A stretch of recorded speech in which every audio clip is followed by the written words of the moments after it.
Em um dia de domingo do ano de 2002, rolava um forró na minha cidade. Bem, eu moro em São Pedro, interior paulista. E naquela noite, a banda que agitava o palco da cidade era o Fala Mansa. Na época, a cidade desenvolve-se a cerca de uma rua maior. E a minha casa fica no início da cidade. E é muito longe de onde se encontrava o movimento das pessoas. O acesso é um tanto quanto sombrio se você tentar caminhar sozinho por uma estrada que ladeia a antiga e passa por uma sinistra lagoa onde muitos dizem ser assombrada. O trajeto é mais sinistro ainda se você fizer em uma noite sem lua, pois os moleques da rua destruíram as poucas lâmpadas dos postes do local. E foi exatamente isso que me aconteceu, infelizmente. Eu havia permanecido até mais tarde no forró. E logo depois do shot da alegria, a banda se retirou do palco e eu saí sozinho e voltei para casa. Nenhum dos meus queridos amigos teve o cuidado de me perguntar se eu havia ido de moto.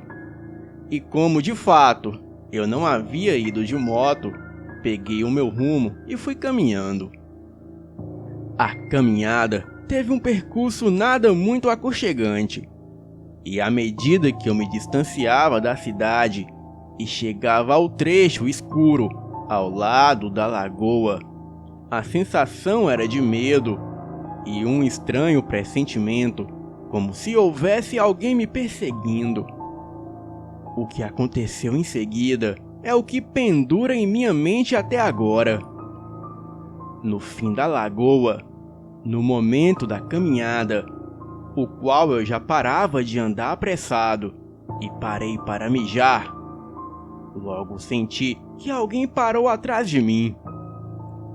Dei uma pequena olhada para ver se era um dos meus amigos, que me seguiu para tentar me assustar, pois todos sabiam que eu tinha medo daquele percurso à noite.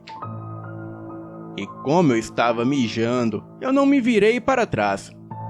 E então, logo direcionei a cabeça para a direção da lagoa, pois eu mijava na lagoa mesmo. Bem, não deu para ver direito quem era devido à escuridão, mas até então eu achava que era algum dos meus amigos. O rapaz que estava parado atrás de mim me chamou e disse: "Ei, quer que eu te leve até sua casa, lá no alto?" Logo que percebi que não era nenhum dos meus amigos, um frio me percorreu a espinha. Virei rapidamente para ele e respondi que não era necessário, pois desejava caminhar um pouco sozinho. Ele procurou insistir um pouco mais, e a cada palavra que ele falava tentando me convencer a aceitar sua companhia, uma sensação ruim me percorria o corpo. E à medida que ele ia insistindo, a sua voz ia mudando e ficando cada vez mais grossa. E quando terminei de mijar, logo olhei para trás, no intuito de mandá-lo embora. Porém, ele já não estava mais no lugar. Eu juro que não ouvi passos dele partindo dali. Então, comecei a correr desesperado no rumo de casa. Achei que aquela noite não poderia ficar pior, até sentir que algo pesado como um boi corria atrás de mim. Olhei para trás e juro que vi a coisa mais aterrorizante que vi na vida. Era aquele homem assumindo uma forma humanoide.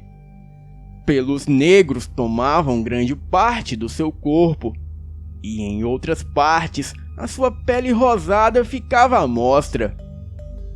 Ele corria feito um animal quadrúpede, e só ouvi ele gritar com uma voz monstruosa para mim parar.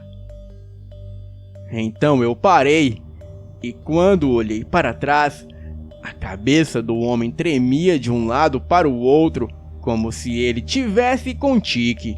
Era bem bizarro.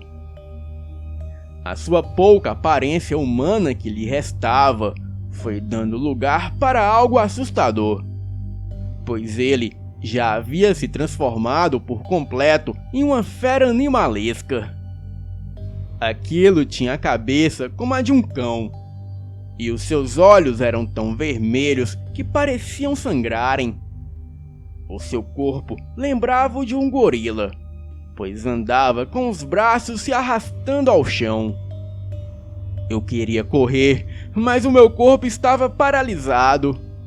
E tudo o que eu mais tentava fazer era não desmaiar, porque se eu fizesse, com certeza seria o meu fim.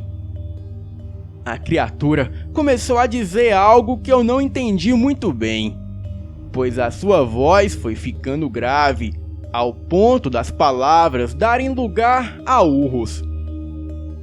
Aquilo andava e babava em minha direção.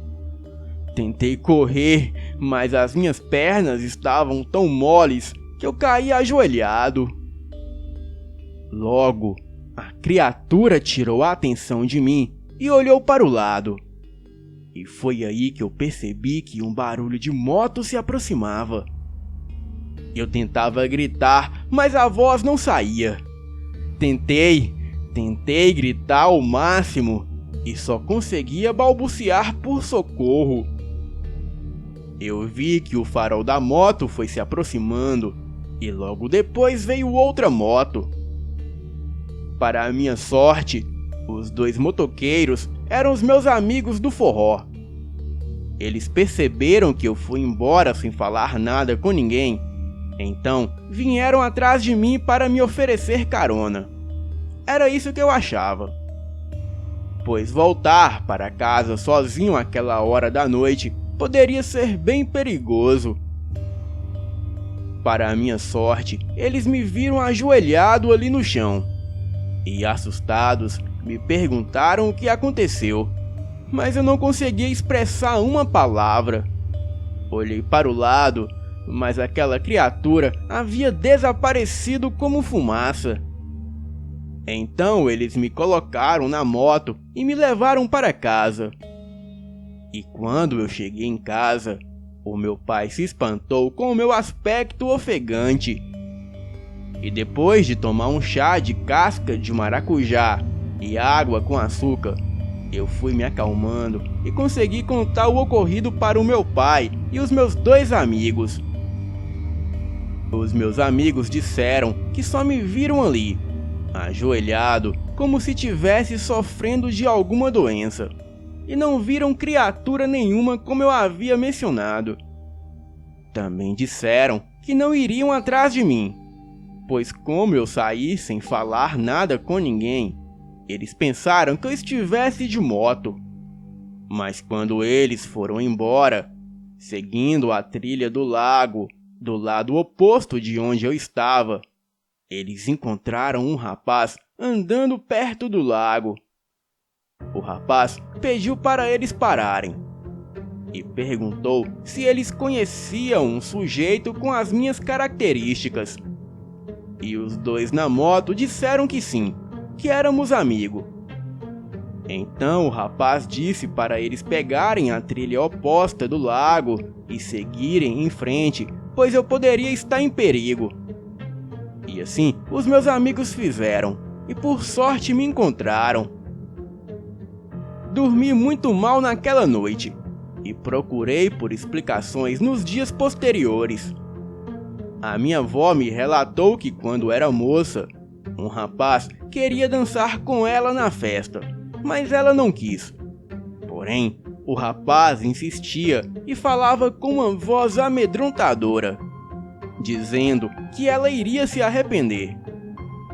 Então, um outro rapaz que se chamava Alexandre, que era muito metido a valentão e também gostava da minha avó, ele viu a chance de se mostrar o protetor da minha avó. Então o Alexandre deu um soco no rapaz e o ameaçou de morte, caso ele desrespeitasse a minha avó novamente. E aquele rapaz foi embora furioso. E depois da festa, o Alexandre levou a minha avó até em casa. Se despediu dela com um beijo e nunca mais foi visto com vida.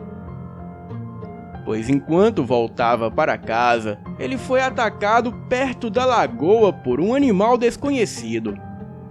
E teve 50% do seu corpo dilacerado, e os restos mortais foram jogados na lagoa, e sendo achados somente pela manhã seguinte por um pescador. A minha avó disse que sabia que não havia sido nenhum animal, pois ela tinha certeza que foi aquele rapaz que a assediava na festa, pois ele havia se vingado do Alexandre. Tempos depois, começou a surgir boatos que esse mesmo rapaz virava bicho, e não demorou muito para ele sumir da cidade, pois as pessoas queriam linchá-lo. Bem, será que esse rapaz que eu vi se transformando em lobisomem era o fantasma da mesma criatura do relato da minha avó? E será que ele queria se vingar da minha avó e por isso reconheceu que eu era o seu neto? E será também que o homem que alertou os meus amigos que eu estava seguindo pela trilha da lagoa e poderia estar em perigo era o fantasma do Alexandre? Bem, são perguntas que eu jamais saberei. Boa noite.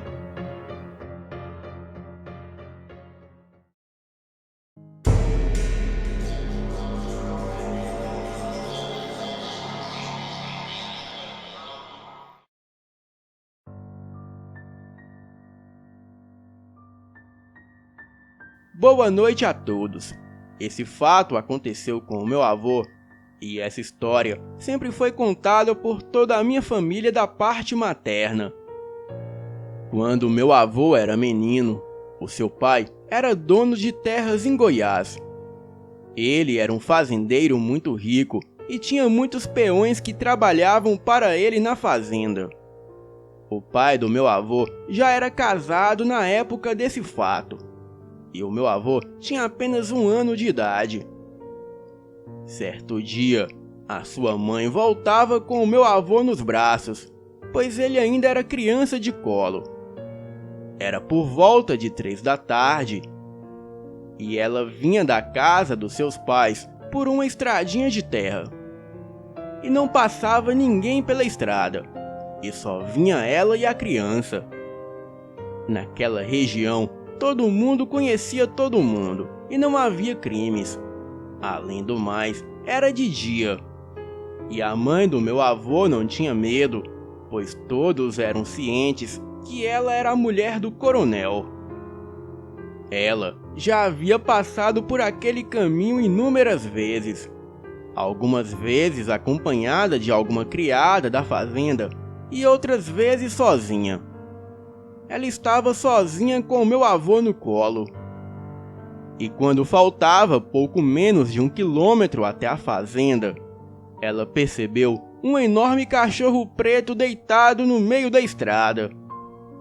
Até aí tudo bem, mas à medida que ela foi se aproximando, ela percebeu que aquele cão era de tamanho anormal. Ela então ficou com muito medo e passou para o lado oposto da estrada, para assim poder passar o mais longe possível daquele cachorro. E foi aí que o cão percebeu a sua presença, e ele simplesmente se levantou e entrou no mato. Bem, a minha bisavó ficou aliviada, pois achou que talvez o cachorro se assustou com ela e foi-se embora. Porém, aquele cão enorme passou a persegui-la por dentro do mato. E ela, muito assustada, começou a apertar o passo. A 200 metros à frente, ela viu 2 peões da fazenda passando a cavalo. Então, ela gritou por socorro e eles vieram depressa. Mas assim que o enorme cão viu que ela chamava por ajuda, aquilo saltou de dentro do mato na direção da minha bisavó. A coisa deu um pulo anormal, a derrubando no chão. A criatura a pegou pela perna e a arrastava para dentro do mato. Os 2 peões que já haviam chegado até o local atirou na criatura, o atingindo com vários tiros. Aquilo soltou a minha bisavó e correu para o mato. Um dos homens a pegou, a colocou no cavalo junto com meu avô e os levaram rapidamente para a fazenda. E o outro peão entrou no mato atrás da criatura ferida. E assim que eles chegaram na fazenda, eles contaram todo o caso para o coronel, pai do meu avô. A sua esposa estava com um grande corte na perna e sangrava muito. E ela foi cuidada por uma parteira que vivia ali na fazenda e sabia cuidar de ferimentos e dar pontos. O peão disse que o seu amigo, o outro peão, foi sozinho atrás da criatura. Então, ele estava indo atrás do amigo, pois o mesmo poderia precisar de ajuda. E assim ele fez. Mas quando foi por volta de 7 da noite, nenhum dos 2 peões ainda haviam retornado. A mãe do meu avô, muito preocupada, pediu ao seu marido que fosse atrás deles, pois já havia se passado muito tempo desde que eles saíram atrás daquele cão. E além do mais, ela devia isso a eles, pois se não fosse os 2 peões, ela provavelmente estaria morta. Então, o pai do meu avô chamou mais 4 peões e ordenou que os 4 fossem atrás dos 2 que ainda não haviam retornado. E assim eles fizeram. Pegaram suas armas e se embrenharam na mata. No outro dia cedo, nenhum dos peões ainda haviam retornado. Então, o coronel, pai do meu avô, já preocupado, reuniu alguns homens e foi a cavalo atrás deles. E isso era por volta de 8 da manhã. Eles entraram no mato atrás dos homens, e à medida que eles se aprofundavam na mata, iam encontrando as pistas dos homens, como pegadas e pedaços de roupas. E logo, eles encontraram o cadáver de um dos homens. O corpo estava todo dilacerado e era impossível reconhecer a pessoa. E mais à frente, eles encontraram outro cadáver no mesmo estado. E assim mais outro e mais outro, até totalizar 6 cadáveres, que pertenciam aos 6 peões que foram atrás da criatura. O pai do meu avô, com muito medo, enterrou os corpos ali mesmo na mata. E em seguida ele reuniu os homens e saiu daquele lugar às pressas.